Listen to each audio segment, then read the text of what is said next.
అందరికీ నమస్కారం అండి. నేను మీ కిషోర్ చనశెట్టి. భారతీయ జనతా పార్టీ ఆంధ్రప్రదేశ్‌లో 6 లోక్సభ స్థానాల్లో పోటీ చేయబోతుంది. 6 లోక్సభ స్థానాల్లోనూ అఫీషియల్‌గా క్యాండిడేట్స్‌ని అనౌన్స్ చేసింది. రాజమండ్రి నుంచి దగ్గుపాటి పురంధేశ్వరి గారు, నరసాపురం నుంచి శ్రీనివాస్ వర్మ గారు, అరకు నుంచి కొత్తపల్లి గీత గారు, అనకాపల్లి నుంచి సీఎం రమేష్ గారు, రాజంపేట నుంచి కిరణ్ కుమార్ రెడ్డి గారు, తిరుపతి నుంచి వరప్రసాద్ గారు. ఇలా 6గురి పేర్లతోటి ఎంపీ అభ్యర్థుల జాబితాను విడుదల చేసింది. ఈ జాబితాలో రఘురామకృష్ణరాజు గారి పేరు లేకపోవడం విచిత్రంగా అనిపిస్తుంది ఆంధ్రప్రదేశ్‌లో ఉన్న ప్రజలందరికీ. ఎందుకంటే ఆంధ్రప్రదేశ్‌లో ఒకప్పుడు అంటే జగన్మోహన్ రెడ్డి అధికారంలోకి వచ్చిన కొత్తల్లో ఎవరు కూడా జగన్మోహన్ రెడ్డికి వ్యతిరేకంగా పోరాటాలు చేయడానికి, ఒక మాట మాట్లాడడానికి కూడా ధైర్యం చేయలేదు.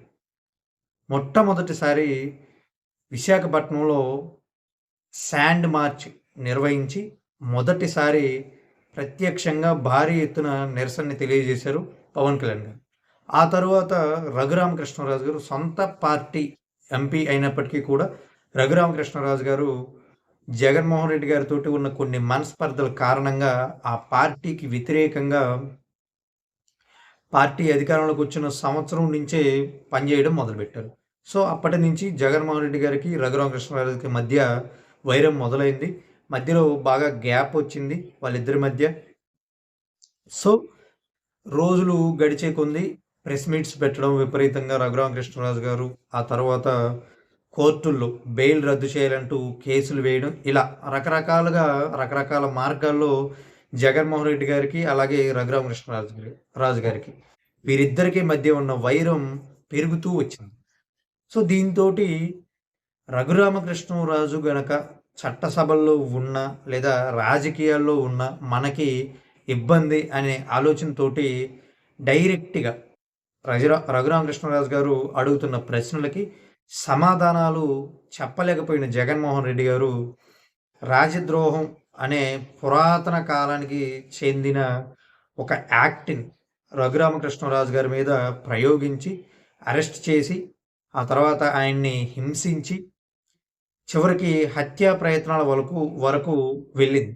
ఈ విషయం నేను చెప్పడం కాదు. స్వయంగా రఘురామకృష్ణరాజు గారే చాలా సార్లు ప్రెస్ మీట్స్‌లో ప్రకటించారు. ఆ తర్వాత రఘురామకృష్ణరాజు గారు, నేను ఖచ్చితంగా జగన్మోహన్ రెడ్డికి వ్యతిరేకంగా నరసాపురంలో ఎంపీ అభ్యర్థిగా నేనే పోటీ చేస్తాను. కూటమి తరపున నరసాపురంలో ఏ పార్టీ పోటీ చేసినా సరే ఆ పార్టీలో జాయిన్ అవుతాను. ఆ పార్టీ తరపున పోటీ చేస్తాను అని ప్రకటించారు చాలా సార్లు బహిరంగంగా. తీరా ఇప్పుడు చూస్తే నరసాపురం నుంచి శ్రీనివాస్ వర్మ గారి పేరుని ప్రకటించింది బీజేపీ. దీని వెనుకాల జగన్మోహన్ రెడ్డి గారి హస్తం ఉంది. జగన్మోహన్ రెడ్డి గారు ఇన్‌ఫ్లుయెన్స్ చేశారు నాకు సీటు రాకుండా అనేది రఘురామకృష్ణరాజు గారి ఆరోపణ. సో, ఎందుకు జగన్మోహన్ రెడ్డికి సీటు రాకుండా ఆపాడు అనంటే, జగన్మోహన్ రెడ్డికి నేనంటే భయం. నేను చట్టసభల్లో ఉండడం జగన్మోహన్ రెడ్డికి ఇష్టం లేదు. చట్టసభల్లో ఉంటే గనక జగన్మోహన్ రెడ్డి ప్రశాంతంగా నిద్రపోలేడు.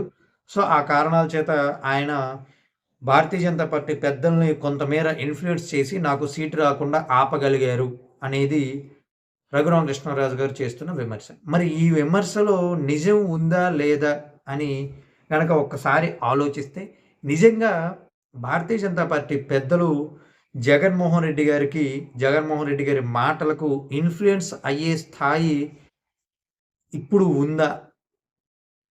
ఆ సిట్యుయేషన్ ఇప్పుడు ఉందా? అని గనక ఆలోచిస్తే మీరు జాగ్రత్తగా పాస్ట్‌లోకి వెళ్లి అబ్జర్వ్ చేస్తే భారతీయ జనతా పార్టీ ఈ కూటమిలో జాయిన్ అవ్వడానికి ముందు జగన్మోహన్ రెడ్డి గారు ఢిల్లీ వెళ్లారు. ఢిల్లీ వెళ్లి అమిత్ షా గారితోటి, నరేంద్ర మోడీ గారితోటి, జేపీ నడ్డా గారితోటి సమావేశమయ్యారు. ఆ సమావేశంలో మీరు కూటమితో కూటమిలో కలవద్దు. టీడీపీ, జనసేనతో కలవద్దు. వాళ్ళిద్దరూ కలిసి పోటీ చేసినా సరే ఆంధ్రప్రదేశ్‌లో వైఎస్ఆర్‌సీపీకి 15కి పైగా లోక్సభ స్థానాలు రాబోతున్నాయి. కాబట్టి 15 లోక్సభ స్థానాలు మీ ఖాతాలోనే ఉన్నట్టే. కాకపోతే పేరు మాదైనప్పటికీ కూడా ఆ 15 మంది ఎంపీలు మీరు చెప్పినట్టు తలకాయ ఊపుతారు. ఊరికే రబ్బర్ స్టాంపుల్లాగా పార్లమెంటులో ఉంటారు. మీరు ఏ బిల్లు పెడితే ఆ బిల్లుకి గత 5 సంవత్సరాలుగా ఎలాగైతే మద్దతు తెలుపుతూ ఉన్నామో మేము, అలాగే మద్దతు తెలుపుతాం కాబట్టి మీరు వారితో పాటు కలవొద్దు అని చెప్పారు. కానీ భారతీయ జనతా పార్టీ పెద్దలు ఖచ్చితంగా కలుస్తాం. మాకు వేరే ఆప్షన్ ఏమీ లేదు అని చెప్పడంతోటి ఆయన అట్‌లీస్ట్ కనీసం రఘురామకృష్ణరాజుకైనా సరే సీటు ఇవ్వొద్దు. రఘురామకృష్ణరాజుని మీ పార్టీలో చేర్చుకోవద్దు. మీ పార్టీ తరపున పోటీ చేయించొద్దు అని నాకు మాట ఇవ్వండి అని అడగడం.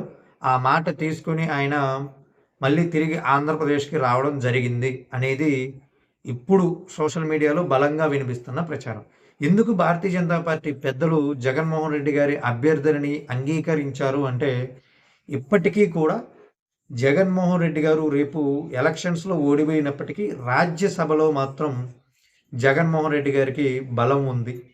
సో, ఆ బలం భారతీయ జనతా పార్టీకి మరికొన్నాళ్ళు అవసరం.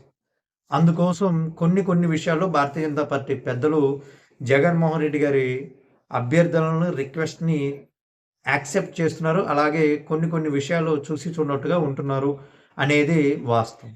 మరి చూడాలి ఇలా ఎన్నాళ్ళు నడుస్తుంది జగన్మోహన్ రెడ్డి గారికి